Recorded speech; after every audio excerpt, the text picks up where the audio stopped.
بسم الله الرحمن الرحيم الحمد لله رب العالمين والصلاة والسلام على نبينا محمد وعلى آله وصحبه أجمعين أما بعد فمرحبا يا طالب العلم في قناة مبادئ اللغة. Bienvenue à tous sur notre chaîne Mabadi اللغة pour une nouvelle vidéo. الدرس السابع عشر, le cours numéro 17, الجمع, le pluriel. Nous allons entamer aujourd'hui la grande leçon sur les pluriels, qui sera étalée sur 3 leçons. Première partie. Sachez que le nom, dans la langue arabe, du point de vue de son nombre, se distingue en 3 catégories. Mufradun, singulier, muthannan, duel, jam'un, pluriel. El-mufradu, le singulier, indique une unité d'une chose, qu'elle soit masculin ou féminin. Exemple, baytun, une maison, shajaratun, un arbre. Muthannan indique 2 unités d'une chose, masculin ou féminin. Talibani, 2 étudiants, talibatani, 2 étudiantes. Jam'un, le pluriel. Le pluriel en arabe commence à partir de 3 unités. Exemple, tullabun, des étudiants, indique au minimum 3 étudiants. De même que talibatun indiquera au minimum 3 étudiantes. El-jam'u, le pluriel. Comme nous l'avons dit, le pluriel en arabe indique au minimum 3 unités. Deuxième point, le pluriel en arabe, du point de vue de sa construction, se divise en 2 catégories. Jam'u salimun, les pluriels réguliers, qui eux aussi se divisent en 2 catégories selon leur genre, masculin et féminin. Exemple, muslimuna wa muslimatun.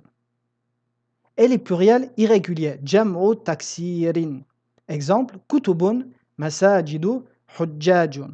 Donc, el-jam'u se divise en salimun, régulier, et taksirun, irrégulier. Nous allons voir dans la leçon du jour les pluriels réguliers. El-jam'u salimu. Qu'est-ce que le pluriel régulier? Premier point, c'est un pluriel, donc il indique au minimum 3 unités d'une chose, masculin ou féminin. Deuxième point, pourquoi se nomme-t-il régulier? Sachez que ce pluriel se nomme régulier car la forme de son nom en singulier n'est pas altérée au pluriel.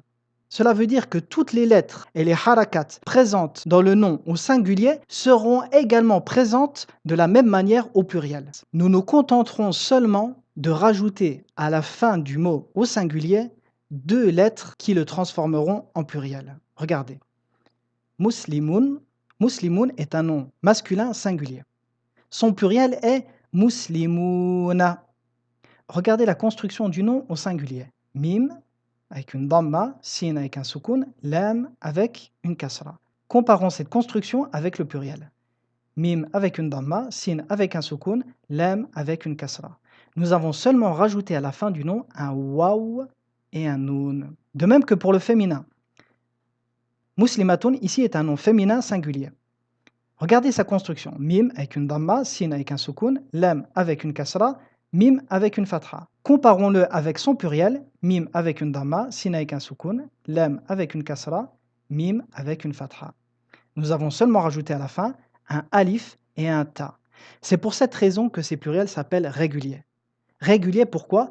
Car la forme de leur singulier ne change pas. Troisième point, les pluriels réguliers se distinguent en 2 catégories, selon leur genre, masculin et féminin. El-jam'u salimu, le pluriel régulier, se divise donc en jam'u mudhakkarin salimun, en pluriel régulier masculin, wa jam'u mu'annathin salimun, pluriel régulier féminin. Exemple, muslimun, mu'minun pour le masculin régulier, wa muslimatun wa mu'minatun pour le féminin régulier. Jam'ul mudhakkari salimu. Aujourd'hui, nous allons voir en détail le pluriel masculin régulier.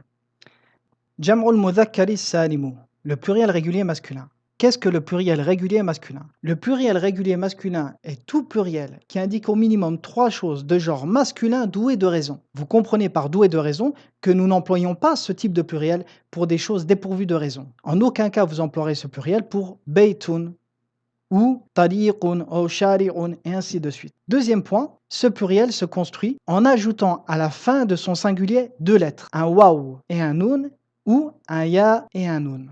En rajoutant seulement ces 2 lettres à la fin de son singulier, le mot deviendra jam'u al-mudhakkari as-salimu. Exemple, salla al-muslimuna. Le singulier est muslim. Nous avons seulement rajouté un waw et un noun ce nom est devenu Jam'u al-Mudhakkari as-Salimu. Uhibbu al-Muslimina. Nous avons seulement rajouté à la fin de al-Muslim un ya et un nun. As-salamu ala al-Muslimin. Nous avons seulement rajouté un ya et un nun. Ici, le pluriel de al-Muslim est décliné aux trois types de al-i'rab. Al-raf'u, al-nasbu, wal-jarru. Maintenant que nous savons qu'est-ce que Jam'u al-Mudhakkari Salim, il est important de savoir quand est-ce que nous l'employons. Sachez que Jam'u al-Mudhakkari Salim s'emploie dans deux cas. Le premier cas, tous les pluriels des noms propres masculins. Exemple, al-Zayduna, al-Muhammaduna, al-Yasiruna, et ainsi de suite. Nous nous contentons de rajouter à la fin du nom propre au singulier, Mohammed, un waw et un nun, ou un ya et un nun, selon la déclinaison de l'irabe. J'attire votre attention que les noms propres au pluriel, nous rajoutons constamment devant eux al-ta'rif, pour une raison que nous verrons par la suite. Le deuxième cas, tous les attributs des êtres masculins doués de raison.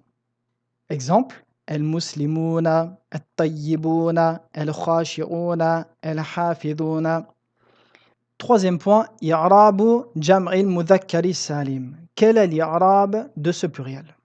Comme nous l'avons vu précédemment, al-i'rab ou al-raf'u se distingue par une dhamma, au nasbu par une fatha et au jarru par une kasra. La base du signe distinctif de l'irab est donc une harakat.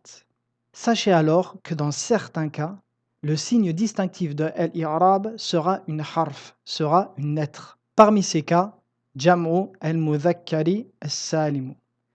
En effet, Jam'u al-Mudhakkari as-Salimu, son signe distinctif de l'irab est une lettre. Cette lettre est soit un waw, soit un ya. Regardez. Salla al-Muslimuna, Uhibbu al-Muslimina. Ici, le signe distinctif de l'irab de ce pluriel est le waw et le ya. En aucun cas, la fatha sur le nun ici est le signe distinctif de l'irab. Et nous verrons cela en détail dans d'autres leçons. I'rab jam'i al-mudhakkari salimi. L'irab du pluriel régulier masculin. Au raf'u, son signe distinctif est un waw.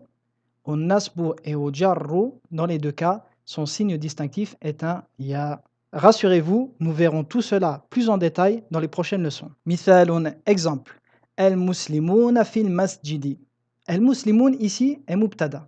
Pourquoi? La phrase est nominale. Il débute la phrase, il est donc mubtada. Le mubtada est toujours marfou'. Quel est son signe distinctif ici? Le pluriel régulier masculin, son signe distinctif dans l'irabe est toujours une lettre. Au raf'u, cette lettre est le waw. Donc nous dirons al-muslimuna mubtada'un. Il débute la phrase. Marfu'un, car le mubtada est toujours marfu'. Wa alamatu est le signe.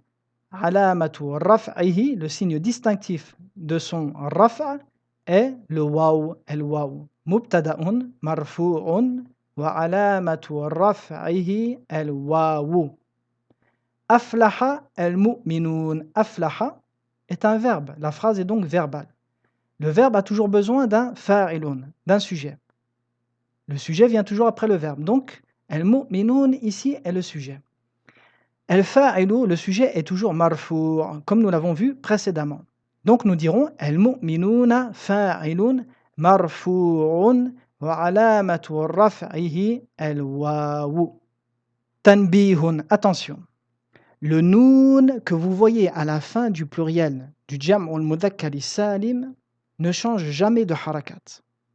Vous direz toujours el-muslimuna, el-muslimina. Ce noun aura constamment une fatha. En aucun cas, cette fatha est un signe de l'irab.